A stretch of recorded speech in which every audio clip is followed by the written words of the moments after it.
I got a blow-up doll that I stick my John Wick into. I think it might actually be alive. I want to preface this by saying that I am not some sort of creep. I'm not an incel spending all my spare time lamenting that women won't have sex with me because of my jaw structure, and I'm not some sick pervert with such elaborate and bizarre fantasies that real women can't satisfy me. I bought an intimacy doll because I am, quite frankly, anxious to the point of near disability. It gives me no pleasure to reveal that during my 25 years of life on this planet, I have never been so much as kissed. The very idea of being intimate with another human being, allowing myself to open up and express my feelings to another person, deeply terrifies me. I am so utterly horrified of doing something wrong, of making someone angry, of being an inconvenience, that I simply avoid as much contact as possible with other people. I was extremely lucky to inherit my house from my parents after they passed away when I had freshly entered adulthood. I don't think I could have ever gone through the process of trying to find an apartment, much less find a roommate to split rent with. A cousin of mine at a local insurance company managed to land me an interview for a night shift janitorial position, and even though I vomited twice from stress before the interview itself, I did manage to get the job. With a modest inheritance, a low cost of living, and no hobbies, I slowly began to acquire a decent bit of savings. Not a lot, mind you, I was still only a janitor, but enough to put some money away for the future. As the years passed, I started to become more and more lonely, with no way to alleviate the feeling. Did you know that isolation can actually cause brain damage in humans?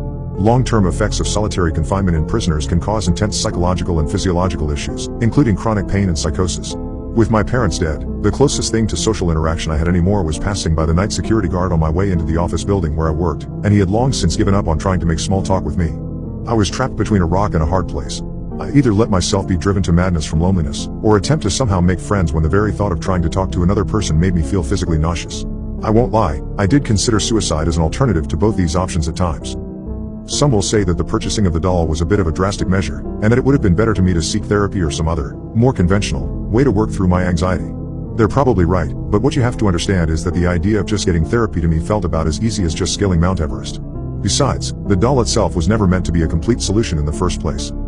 My goal was to practice having some sort of relationship, to inoculate myself to the idea of interacting with a fellow human being until I could eventually discard the object and socialize properly with real people.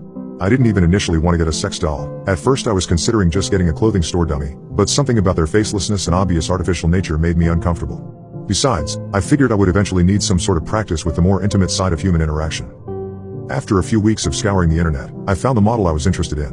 It cost me about $3,000, and was equipped with simulated body heat and the ability to realistically breathe and moan. I was most excited at the notion of the simulated body heat and breathing. Just the idea of the illusion of sleeping next to another person made me feel almost giddy, though it was a giddiness mixed with nausea.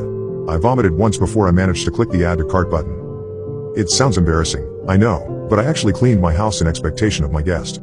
It was the closest thing I've ever had to inviting someone over, so I felt self-conscious about having the place I live in being a mess. I wanted to make a good impression.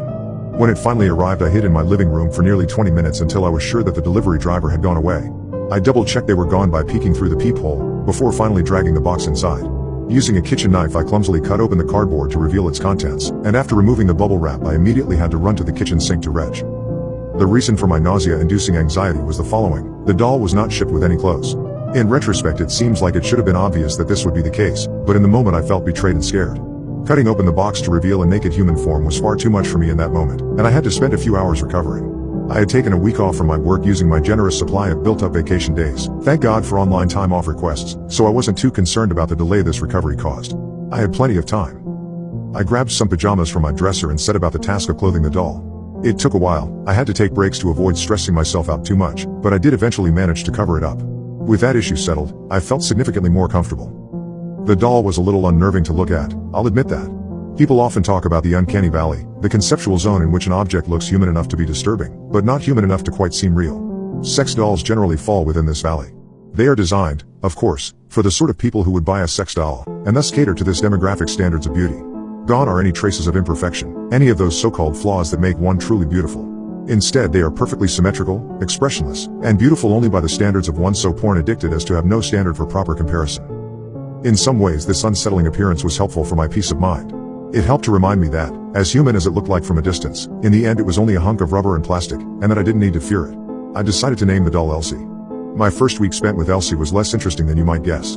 It was about a day or two before I became fully comfortable talking with it. Before purchasing Elsie, my major outlet for my inner thoughts was a digital journal I kept on a cheap laptop, and so I wasn't especially used to saying much aloud. Before this, there would often go by weeks without me saying anything at all. There just wasn't any reason to do so. However, when I finally did get into the habit of talking to Elsie, it rapidly became addictive. When you haven't had a chance to talk to anyone in literal years, even a life-sized silicone facsimile becomes appealing. I talked about my job, about every detail of my work week, from cleaning the toilets to vacuuming the carpets. I talked about my favorite movie, The Last Man on Earth, my favorite book, The Night Land, and what I like to do in my free time, not much. I talked about my hopes and fears, my dreams and my ambitions. I must have spent hours at a time monologuing at Elsie. By this point I had started to see the doll as Aishi rather than Annette. As the days went on, I began to wish that Elsie could talk back, that her motionless rubber lips would part to laugh, or say something about herself. It was on the last day of the first week when I finally slept with the doll. I don't mean that as a euphemism for anything sexual, I just mean literally sleeping next to her in the same bed. I'd never shared a bed with anyone before, and I suppose I still haven't, but it was nevertheless a novel experience for me. I pressed the carefully hidden buttons that activated her simulated breathing and body heat, tucked her into bed next to me, and lay there listening, feeling the faint warmth next to me. I slept more soundly than I had in years.